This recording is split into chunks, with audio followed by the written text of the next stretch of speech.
there may be some other stuff, but you are vulnerable to spares, so if it's going to take you weeks to get a new part, you're out of it. So if you carry spare tyres, a couple of basic spares, you can save the day. Or you can sell them to somebody for a crate of beer. 10 crates of beer. 10 crates of beer, depends on the tyre. Trailers. Yeah. Who's been at a competition where there's a trailer falling apart? I've seen it. Oh, they have to be carried around, wouldn't it? So Richard on the side of the road on the way to Waipac. I have actually attempted to weld up a trailer drawbar on the side of the road with a portable generator. In the end, we just drilled holes in it, bolted some angle on into it.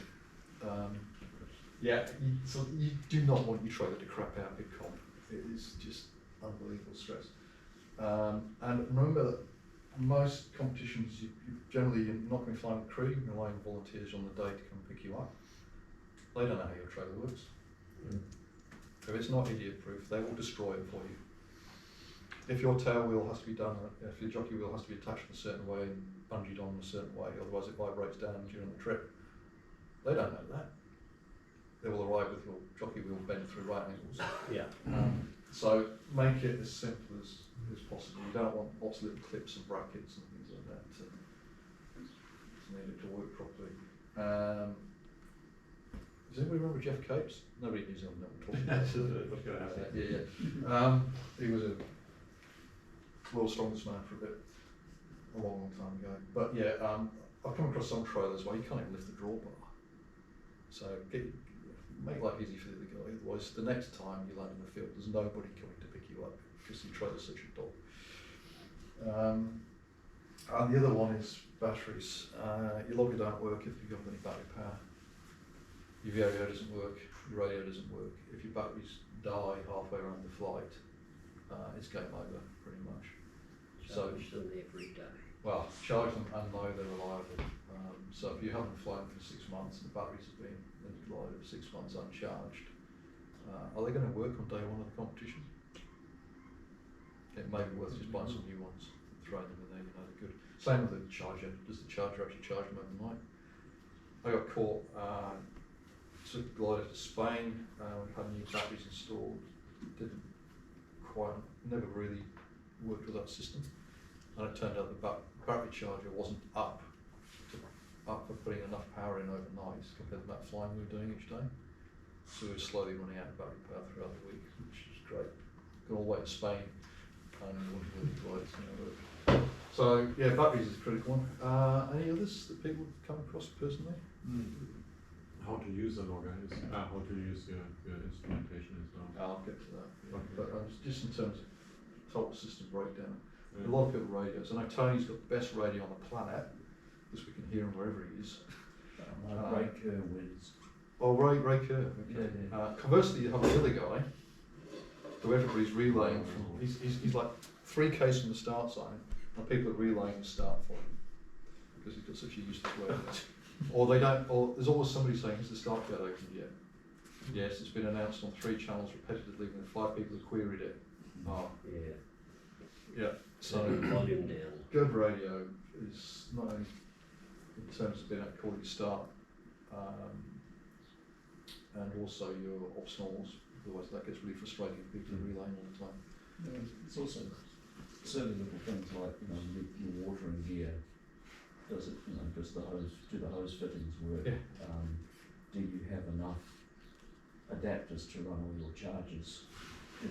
Yeah, I get very frustrated when the guy beside me turns up without any kit to fill his glider with water ballast, borrows half of my kit, then puts it somewhere I can't find it. Oh, was that yours? I put it in the other ute over there. Great, thanks. And the other thing, fuses. Fuses? Oh yeah. Fuses are things that can fuse P systems, alarm. Yeah. Apparently, a P system failure mid-competition really ruins it for you. With the trailers, unlocking the trailer before you go flying.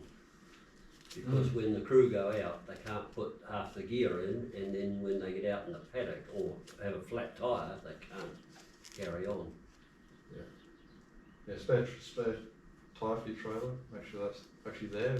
Been Haven't pumped used it up. previous season, forgotten about it. November Bravo, remember to put the tail dolly in the trailer afterwards, because you cannot put it in the trailer without the tail dolly. So, a couple of major things we can sort out before the competition that are, Also, clearly mark your trailer with your registration. do you remember being Okay, yeah, encountering this at the end of the competition flight? Yes, but I never did that. I've seen people do it. It's the old 35mm camera. We used to have to provide photographic evidence. We completed the task, and there's nothing quite like opening the camera at the end of the flight, take the film out, and discover there's no film There's there. people that might not even know that you were supposed to put film in the camera. Well, You put it guys in, but know didn't that you engage need on the thing if you an did actual engage. Yeah, piece so of film in the camera. we've come an awful long way. These things were a pain in the butt, to be honest. Sure. I used to carry two. Yeah. There was always a debate whether you went for self-wind or manual wind. No, manual wind. 'cause Self-wind was it great works. because you could put your finger on the button and go ka-chink, ka-chink, ka-chink, ka-chink, ka-chink, and then you go, I've only got a 24 frame camera. Because there was only I like 16 or yeah.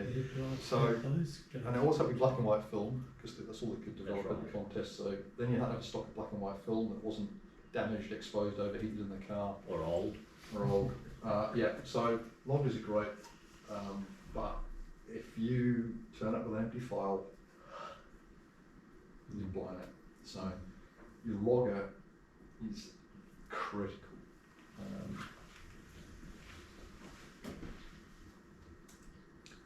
Radio. Do they need to be IGC loggers for competitions? No.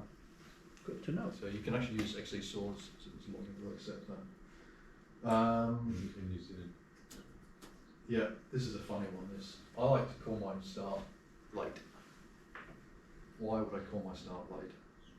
So nobody knows you started and follow you. Hey, Tony. So Tony can't follow me. Who's these on? So do I. Yeah, I it's got that too. and conversely, sometimes I'll call it and then not actually have started. I'll have gone through the gate, but I'll call start. I'm not really starting. I just want somebody else to start. So, Matt, can you just, for those who don't quite understand how the competition starts, can you just explain how that launching start gate individual starting process works? No, Okay. this is about preparing your glider for competition, not about Okay. competition rules. Oh. It's a separate subject, but yes, but you do have to call that you've started, and they do have to receive that. Acknowledge. And also, you have to, because there's a flight following system going, if you're using Spot or something, you can just go radio quiet at that point. Flam, ADSB would be interesting. But if you're not, if you haven't got a good tracking system, you're required to give a position report, or at least not a normal call. Turn the spot on before you take off. If you don't get that message through, they'll be calling out the emergency services and it will not go down well. So you need a good radio. I've actually been far enough away not to be able to do that. The Spot for some reason played up, turned out it was their problem, not my problem. And I ended up calling through on the phone. Just because I realised I hadn't been in touch with anybody for an hour or two. So 30 minutes, get as far away as possible before we call start.